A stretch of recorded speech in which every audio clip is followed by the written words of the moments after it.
Today on Instagram, I've been talking about self-care because we have a theme for every day that I use with hashtags, and today is Thriving Thursday.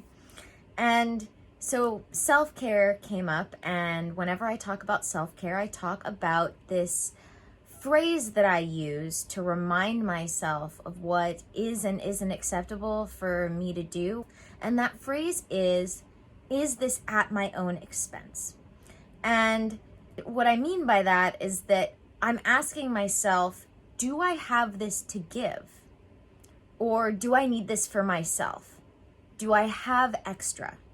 Is this at my own expense? And this goes for energy, this goes for time, money, etc., etc. When it comes to self-care, self-care comes first. And when I say self-care, I don't mean, the pampering necessarily.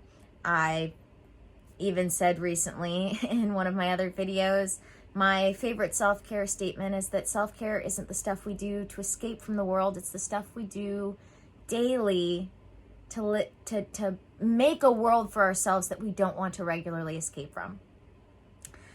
And so self-care includes boundaries, all sorts of things like that.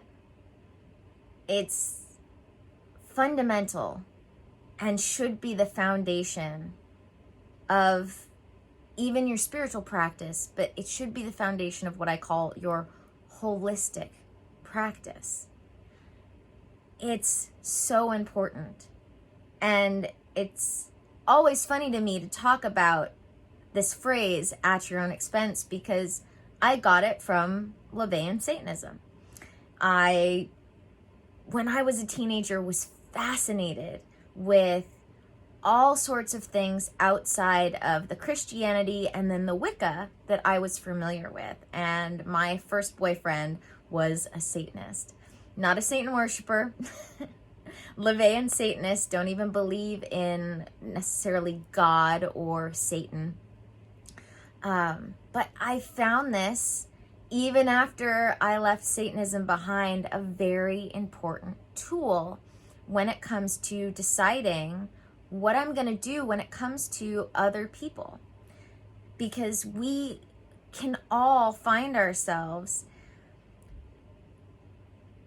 not taking ourselves into consideration first. That's what the whole post today on Instagram was about, was that self-care is selfish. That's the point.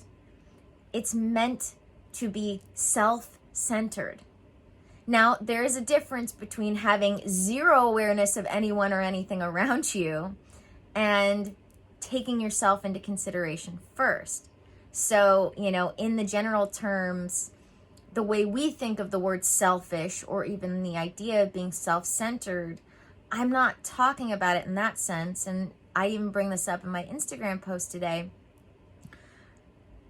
When I was in 5th grade, my teacher introduced us all to the concept of the word consequence not necessarily being a bad thing. It just means the outcome, the consequence, the outcome. And the same goes for things like being selfish or being self-centered. That doesn't necessarily have to be a bad thing. So I want you to start thinking about, when it comes to how you interact with other people, especially if you're the kind of person who feels like you give too much of yourself, start asking yourself, is this at my own expense? Do I have this to give? Or if I was to give this away, would I then have none for myself?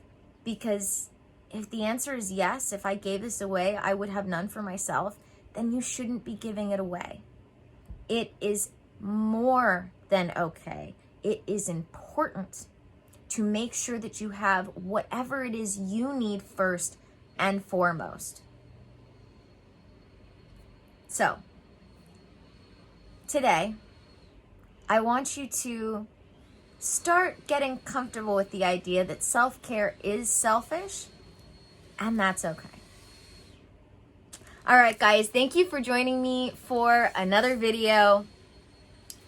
If there's one thing I want you to take away from all of this, it's that we want to be taking care of mind, body, and spirit regularly.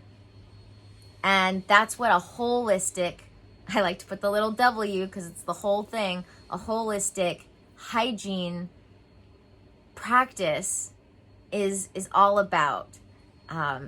We hear about your mental hygiene, your physical hygiene, even spiritual hygiene. I'm all about a holistic hygiene practice, taking care of all of them a little bit at a time. That's a good self-care practice in a nutshell. And you deserve to be taking care of all of yourself, first and foremost, all the time. As always, may the energies you serve you well, and let's keep making our way through.